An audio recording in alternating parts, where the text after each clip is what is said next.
ವಿಶ್ವ ಪರಿಸರ ದಿನಾಚರಣೆ ಪ್ರಯುಕ್ತ ಕರವೇ ಪ್ರವೀಣ್ ಶೆಟ್ಟಿ ಬಣದ ರಮೇಶ್ ಪೂಜಾರಿ ಅವರ ನೇತೃತ್ವದಲ್ಲಿ ಸಕಲೇಶಪುರದ ಹೋಬಳಿ ಮಟ್ಟದ ಸರಕಾರಿ ಶಾಲೆಗಳಲ್ಲಿ ಪರಿಸರ ಉಳಿಸಿ ಎಂಬ ಅಭಿಯಾನದ ದಡಿ ಗಿಡ ನೆಡುವ ಕಾರ್ಯಕ್ರಮವನ್ನು ಹಮ್ಮಿಕೊಳ್ಳಲಾಯಿತು.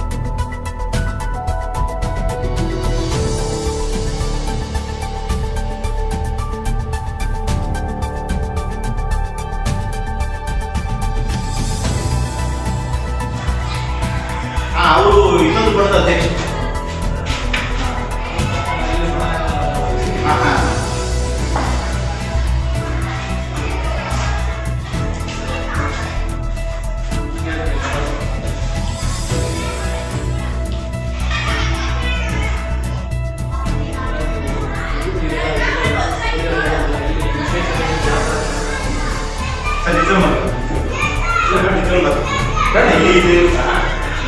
ನಾವು ತೋರಿಸ್ತಾ ಇದ್ದೇವೆ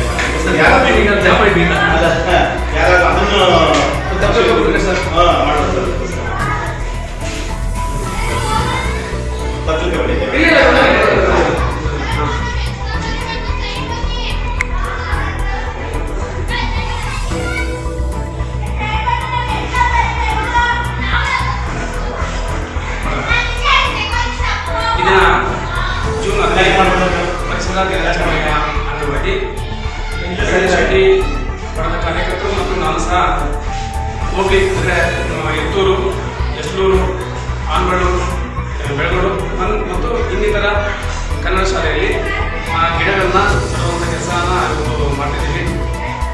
ಯಾಕಂತಂದರೆ ಜೂನ್ 5 ಮಾತ್ರ ಇದು ಪರಿಸರ ದಿನ ಅಂತ ತಿಳ್ಕೋಬಾರ್ದು. ಪ್ರತಿನಿತ್ಯ ನಾವು ಗಿಡಗಳನ್ನ ನೆಡಬೇಕು. ಯಾಕೆಂತಂದರೆ ಮುಂದಿನ ಪೀಳಿಗೆಗೆ ನಮ್ಮ ಮಕ್ಕಳು, ನಮ್ಮ ಮೊಮ್ಮಕ್ಕಳು ಚೆನ್ನಾಗಿರಬೇಕು, ಒಳ್ಳೆ ಗಾಳಿ, ಒಳ್ಳೆ ಬೆಳಕು ಬೇಕು ಅಂದರೆ ಗಿಡಗಳಿಂದ ಮಾತ್ರ ಸಾಧ್ಯ. ಇತ್ತೀಚೆಗೆ ಈಗ ಸರ್ಕಾರದ ಕಾಮಗಾರಿಯಲ್ಲಿ ಎತ್ತನೊಳೆ ಆಗಿರ್ಬೋದು, ಕೆಲವೊಂದು ರಸ್ತೆ ಆಗಿರ್ಬೋದು, ಕೆಲವೊಂದು ಮರನ ಕಡಿತಿದ್ದಾರೆ. ಆದರೆ ಕಡಿದ್ರೆ ಒಂದು ಮರ ಕಡಿದ್ರೆ 2 ಟನ್ ಹಾಕಿ ಅಂತ ಈ ಸಂದರ್ಭದಲ್ಲಿ ಎಲ್ಲರೂ ಕೂಡ ನಾನು ಹೇಳ್ತಿದ್ದೀನಿ. ಮತ್ತು ಎಲ್ಲ ಶಾಲೆಗೂ ಹೋಗಿದ್ದೆ, ಈ ಎಷ್ಟು ಶಾಲೆಗೆ ಹೋಗಿದ್ದೆ, ಕೆಲವೆಲ್ಲ ಶಾಲೆನ ಪರಿಶೀಲನೆ ಮಾಡಿದ್ದೀನಿ.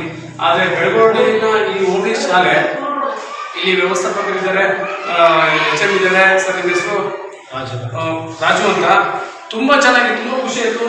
ಈ ಎಲ್ಲ ಶಾಲೆ ಬಿಟ್ಬಿಟ್ಟು ಯಾಕೆ ಖಾಸಗಿ ಶಾಲೆಗಳಿಗೆ ಹೋಗ್ತೀರಾ? ಬಂದು ನೋಡಿ, ನಾನು ವಿಡಿಯೋ ಮಾಡ್ತೀನಿ. ದಯವಿಟ್ಟು ಬೆಳಗೋಡು ಶಾಲೆಗೆ ಬಂದ್ಬಿಟ್ಟು ಇಲ್ಲಿ ನೋಡಿ. ಎಷ್ಟು ಅಂದರೆ ವ್ಯವಸ್ಥಾಪಕ ಒಂದು HM ಮನಸ್ಸು ಮಾಡಿದ್ರೆ ಯಾವ ಥರ ಶಾಲೆ ಮಾಡ್ಬೋದು.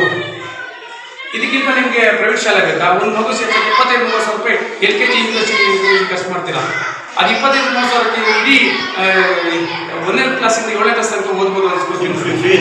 ಫ್ರೀ ಎಜುಕೇಷನ್, ಅಷ್ಟು ಖರ್ಚೇ ಬರಲ್ಲ. ಒಳ್ಳೆ ಒಂದು ಶಿಕ್ಷಕರಿದ್ದಾರೆ. ದಯವಿಟ್ಟು ಈ ಬೆಳಗೋಡಿನ ಸುತ್ತಮುತ್ತ ಯಾರಾದರೂ ನೀವು ಖಾಸಗಿ ಶಾಲೆಗೆ ಕಳಿಸ್ತಿದ್ರೆ ದಯವಿಟ್ಟು ಈ ಶಾಲೆಗೆ ಒಂದ್ಸರಿ ಬಂದು ನೋಡಿ. ನೀವು ನೋಡ್ಬಿಟ್ಟು ಮಕ್ಕಳನ್ನ ಇಲ್ಲಿ ಸೇರಿಸಿ ಅಂತ ಹೇಳ್ಬೋದು. ಕೆಲಸ ಒಂದು ಚಿಕ್ಕ ಮಾತ್ರ ಹೇಳ್ತೀನಿ.